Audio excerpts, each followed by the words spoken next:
네, 오늘은 시편 126편을 보는데요. 시편 126편은 성전에 올라가면서 하나님께 드리는 찬양이 되겠습니다. 그러니까 순례자들이 예루살렘 성전을 향하여 올라가면서 하나님을 생각하면서 하나님께 올려드리는 찬양이 되는데요.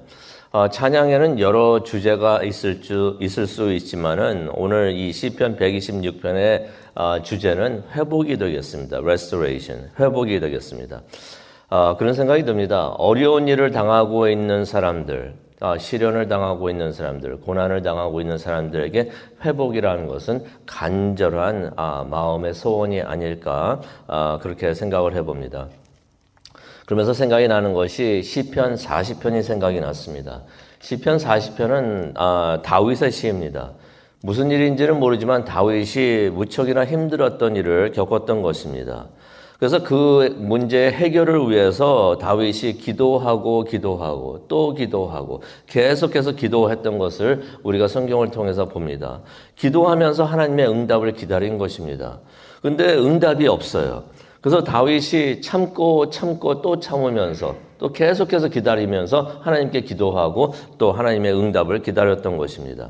그랬더니 하나님께서 드디어 기도의 응답을 주셨던 것입니다.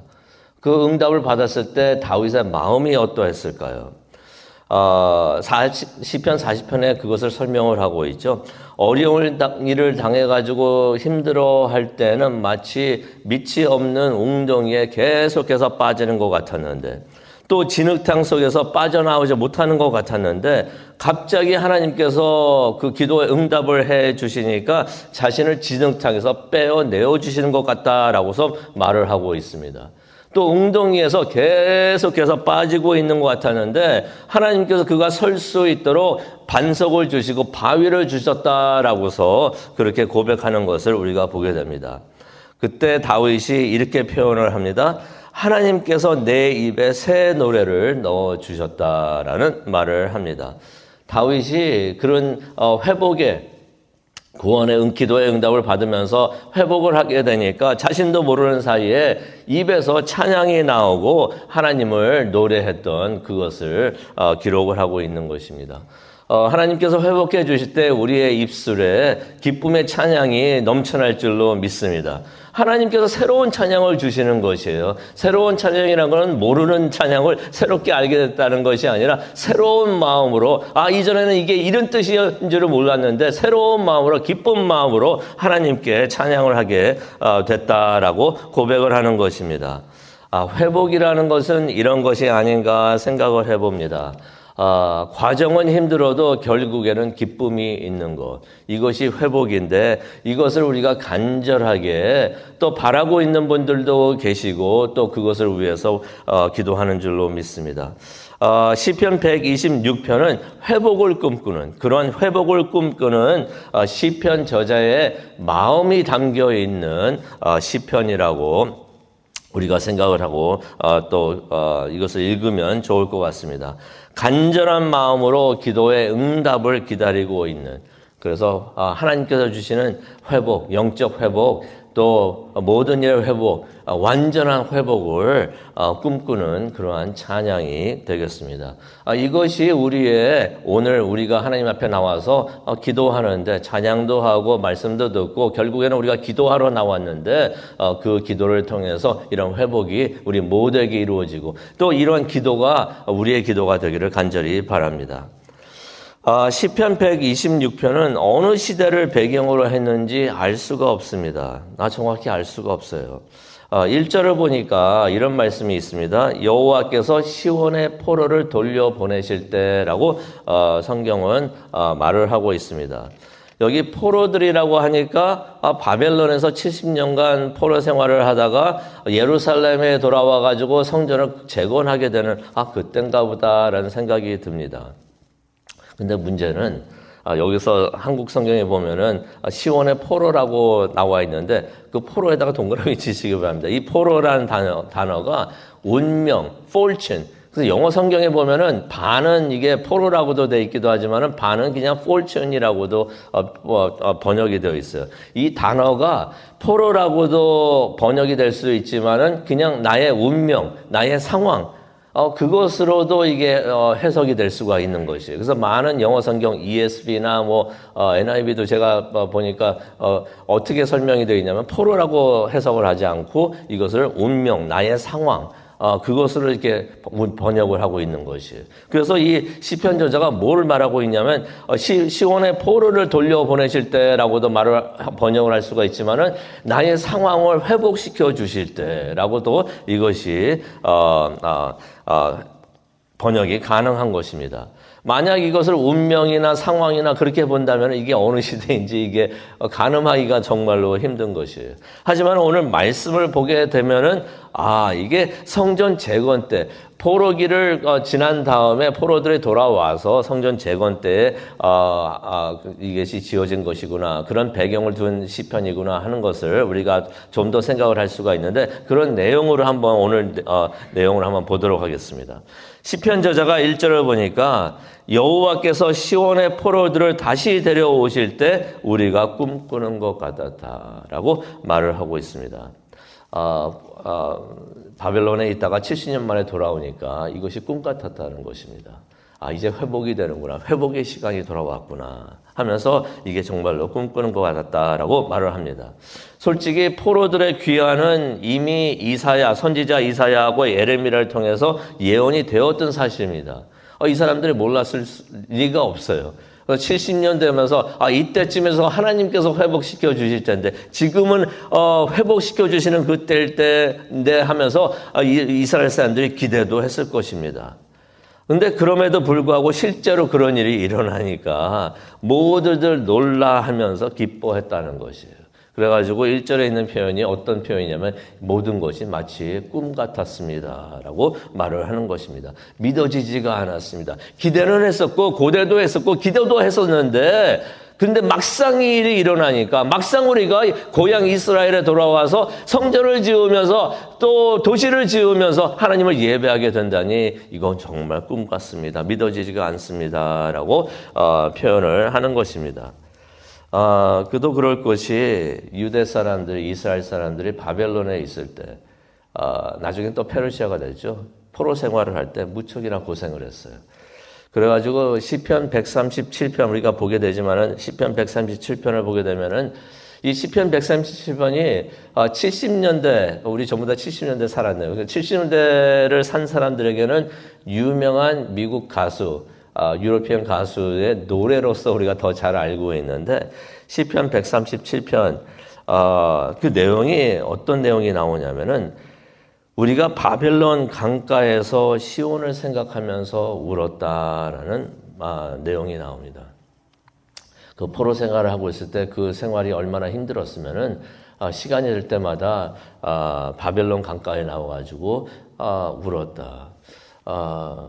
아마 예루살렘을 향하여, 예루살렘을 생각하면서 운 것을 우리가 성경을 통해서 봅니다. 그때 바벨론 사람들이 와가지고 조롱을 많이 합니다. 기쁨의 노래 불러라. 너 하나님 있잖아. 하나님 찬양하면서 기쁨의 노래 불러라. 너 하나님을 예배하는 사람들이잖아 하면서 그렇게 말을 하고 있지만은, 시편 137편에 보게 되면 이런 말을 합니다.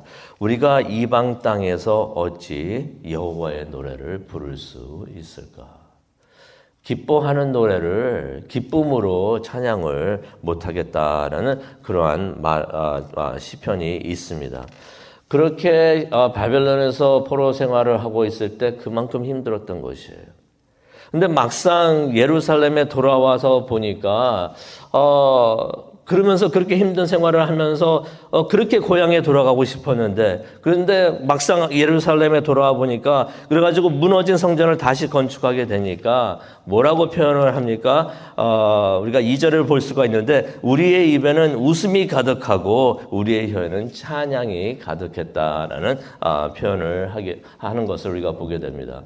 기대하고 너무 힘들었다가 기대하면서 기도하고 그 일이 막상 이루어지니까 이게 회복이다 생각이 드니까 웃음이 막 나왔다는 것이에요. 웃음이 막 나오면서 기뻐하는, 누가 시키지도 않았는데 저절로 내 입에서 기쁨의 찬양이 가득해서 넘쳤다. 시편 40편에서 다윗이 이야기했던 것하고 똑같은 일이 그대로 이루어지는 것을 보게 됩니다.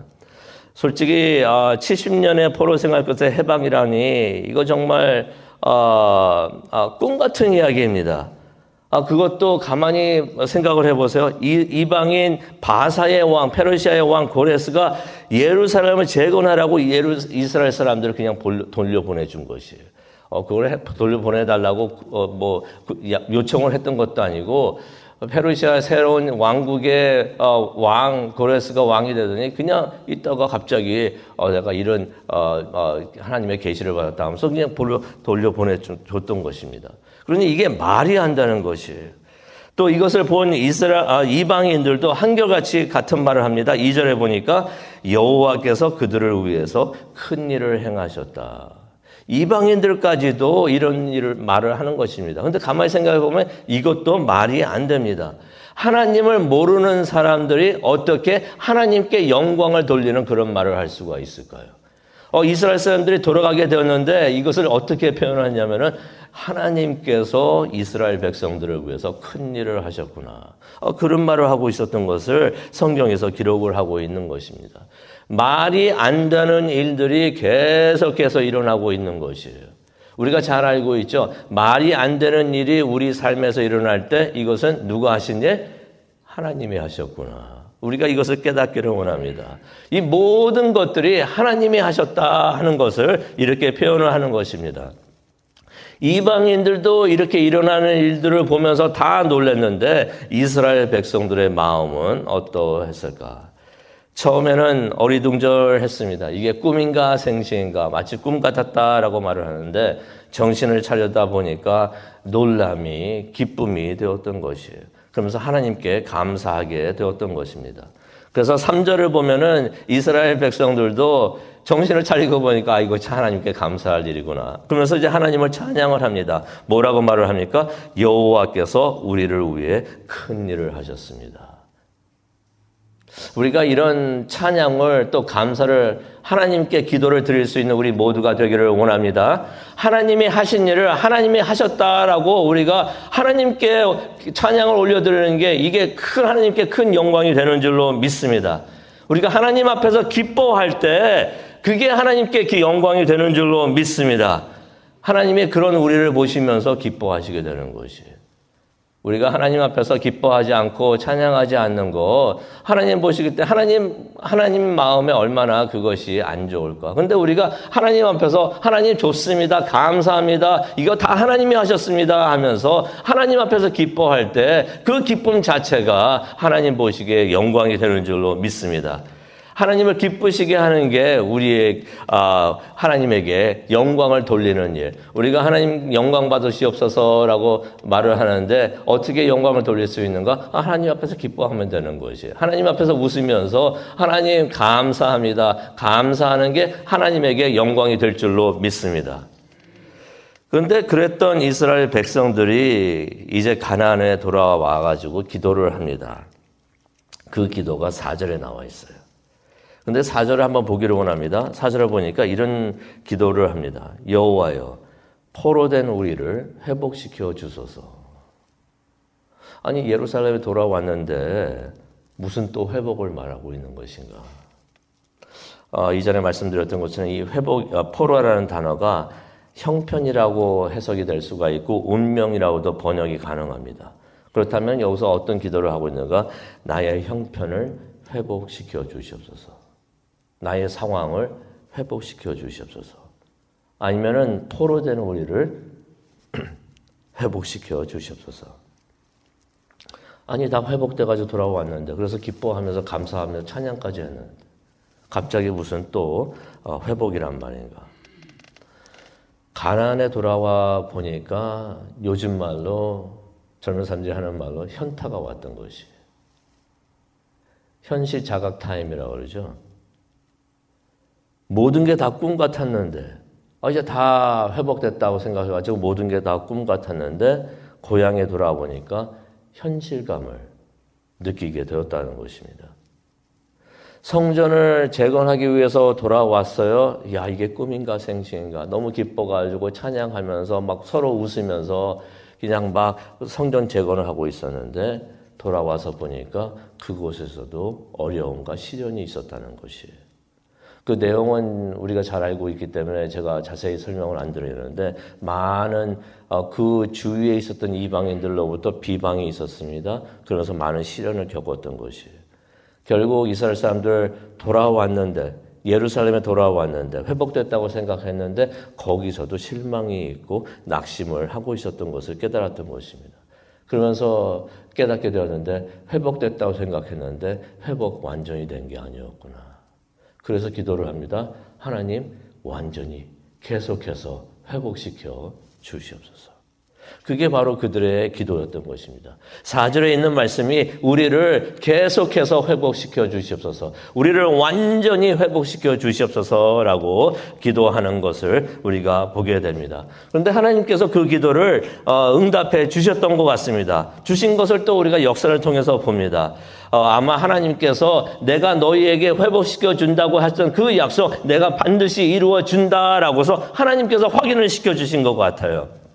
그러면서 하나님께서 하지만 너희들도 노력을 해야 된다라고 하나님께서 말씀을 해주신 것 같습니다. 그것을 확신을 들으면서 기도의 응답을 들으면서 이스라엘 백성들이 다시 한번 기뻐하면서 하나님 앞에 찬양을 하는데 그게 5절과 6절에 나옵니다. 눈물로 씨 뿌리는 자들은 기뻐하며 거둘 것이다 라고 말을 합니다. 하나님의 약속을 믿고 시련을 이겨낸다면, 그래서 약속을 확신하면서 하나님을 섬긴다면 결국에는 기뻐하는 시간이 올 것이다. 기뻐하면서 거둘 수 있는 시간이 올 것이다 라고서 말을 하는 것을 우리가 보게 됩니다. 회복을 확신을 한다는 것입니다. 이전에는 회복이 된 것을 보면서 확신하면서 그것을 보면서 기뻐하고 하나님께 찬양을 했는데 이제는 기도의 응답이 오니까 하나님이 그렇게 해주실 줄로 믿습니다 하면서 믿음의 확신의 찬양을 하나님께 올려드리는 것을 보게 됩니다. 6절에 나오죠. 울며 씨를 뿌리러 나가는 자는 반드시 기쁨으로 단을 가지고 돌아오리라. 믿고 확신하면서 하지만은 가만히 앉아서 오겠지, 감히 위에서 떨어지겠지, 땅에 떨어지겠지 하면서 기다리는 것이 아니라 그것을 확신하면서 나가서 하나님을 섬기면서 하나님께서 주신 그 사명을 위해서 최선을 다하고 있을 때 하나님께서 웃으며 단을 거둘 수 있는 시간을 주실 것이다 라고서 찬양을 하는 것을 우리가 보게 됩니다. 하나님께서 우리를 완전히 회복시켜 주실 줄로 믿습니다. 어느 상황에 있든지 하나님께서 우리와 우리 가정과 교회를 완전히 회복시켜 주실 줄로 믿습니다. 그것을 확신하면서 그것을 위해서 기도하는 우리 모두가 되기를 간절히 축원합니다. 우리 그것을 위해서 몇 가지 기도하는 이 시간 되기를 원하는데요. 우리가